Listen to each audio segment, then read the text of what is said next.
Hi friends, welcome to Mini's kitchen. ഞാൻ ഇന്ന് ഉണ്ടാക്കാൻ പോകുന്നത് ഒരു മീൻകറിയാണ്. മീൻകറി ഈസ് വെരി ഈസി. ആക്ച്വലി ഒരു ചട്ടി അടുപ്പിലേക്ക് വെച്ചിട്ട് കുറച്ച് വെളിച്ചെണ്ണ ഒഴിച്ച് വെളിച്ചെണ്ണ ചൂടായി കഴിയുമ്പോൾ ഉലുവയിട്ട് ഉലുവ പൊട്ടിക്കഴിയുമ്പോൾ കടുകിട്ട് പൊട്ടിക്കുക. അത് കഴിഞ്ഞ് ചെറിയ ഉള്ളി കുഞ്ഞായി അരിഞ്ഞത് കടുക് പൊട്ടിക്കഴിയുമ്പോൾ ഇടുക. കുഞ്ഞുള്ളി നന്നായിട്ട് വഴറ്റി അതിൻ്റെ ഒരുമാതിരി ക്രിസ്പി ആകാൻ തുടങ്ങുമ്പോഴത്തേനും നമുക്ക് ജിഞ്ചർ ഗാർലിക് ഇടണം. ജിഞ്ചർ ഗാർലിക് നല്ല ഒറിജിനലുണ്ടെങ്കിൽ അത് ആണ് മീൻകറിക്ക് നല്ലത്. പക്ഷേ എനിക്ക് ഇവിടെ അത് അവൈലബിൾ അല്ലാത്തതുകൊണ്ട് ഞാൻ ജിഞ്ചർ ഗാർലിക് പേസ്റ്റാണ് ഉപയോഗിക്കുന്നത്. സോ ജിഞ്ചർ ഗാർലിക് പേസ്റ്റ് ചേർത്ത് നന്നായിട്ട് സോട്ട് ചെയ്യുക. അതിൻ്റെ പച്ചമണമൊക്കെ മാറിക്കഴിയുമ്പോഴത്തേനും നമുക്ക് 1-2 പച്ചമുളക് കീറിയത് ഇടുക. ഇത് ഓപ്ഷനിലാണ്. കുട്ടികളുള്ളവർക്ക് എരിവ് വേണ്ട എന്നുള്ളവർക്ക് പച്ചമുളക് ഒഴിവാക്കും. പക്ഷെ പച്ചമുളക് ഇട്ടാൽ അതിൻ്റേതായ ഒരു പ്രത്യേക ടേസ്റ്റാണ്. അത് കഴിഞ്ഞ് നമുക്ക് ആവശ്യത്തിന് കറിവേപ്പില കറിക്ക് മണവും ടേസ്റ്റും കൂട്ടുന്ന സാധനമാണ്. അപ്പോൾ അതും കൂടെ ചേർത്ത് നന്നായിട്ട് വഴറ്റുക.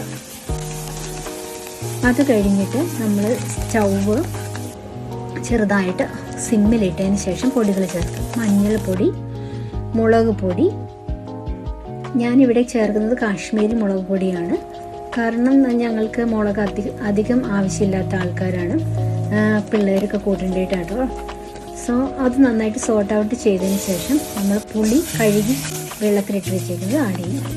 സോ എന്നിട്ട് അത് നന്നായിട്ട് സോട്ട് ചെയ്ത് ആവശ്യത്തിന് ഉപ്പ് ഇട്ട് വഴറ്റി കഴിഞ്ഞ് അതിൻ്റെ പച്ചമണമൊക്കെ മാറിക്കഴിയുമ്പോഴത്തേനും നമുക്ക് ആവശ്യത്തിന് വെള്ളം ഒഴിച്ച് നന്നായിട്ട് പേസ്റ്റൊക്കെ നല്ലോണം ഡൈലൂട്ടാക്കി എടുക്കാം. അത് കഴിഞ്ഞിട്ട് നമുക്ക് ആവശ്യത്തിന് തിളച്ച വെള്ളം ഒഴിച്ചു കൊടുക്കുക. നമുക്ക് എത്രയാണോ കറിക്ക് വെള്ളം ആവശ്യമായത് അത്രയും വെള്ളം ഒഴിച്ചു കൊടുക്കുക. എന്നിട്ട് നന്നായിട്ട് ഇളക്കിയതിന് ശേഷം ഈ വെള്ളം മരപ്പും എല്ലാം നന്നായി ഒന്ന് തിളയ്ക്കാൻ വേണ്ടി വെയിറ്റ് ചെയ്യാം. അതിനുശേഷം നമ്മൾ കഴുകി വൃത്തിയാക്കി വെച്ചിരിക്കുന്ന മീൻ കഷ്ണങ്ങൾ ഓരോന്നോരോന്നായി സ്പ്രെഡ് ചെയ്ത് ഇട്ട് കൊടുക്കണം.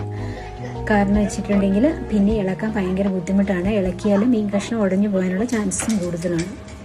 ഈ മീൻ കഷ്ണങ്ങൾ വെള്ളത്തിലേക്ക് ഗ്രേവിയിലേക്ക് നന്നായിട്ട് മുക്കിയിടണം. എന്നാലാണ് ഉപ്പും പുളിയും ഒക്കെ മുളകും ഒക്കെ നന്നായിട്ട് പിടിക്കുകയുള്ളൂ. എന്നിട്ട് അത് തിളയ്ക്കാൻ വേണ്ടി വെയിറ്റ് ചെയ്യുക. അങ്ങനെ നല്ലോണം തിളച്ച് വരുമ്പോൾ വാങ്ങി ഓഫാക്കി വയ്ക്കുക. നല്ല ടേസ്റ്റുള്ള മീൻകറി റെഡി.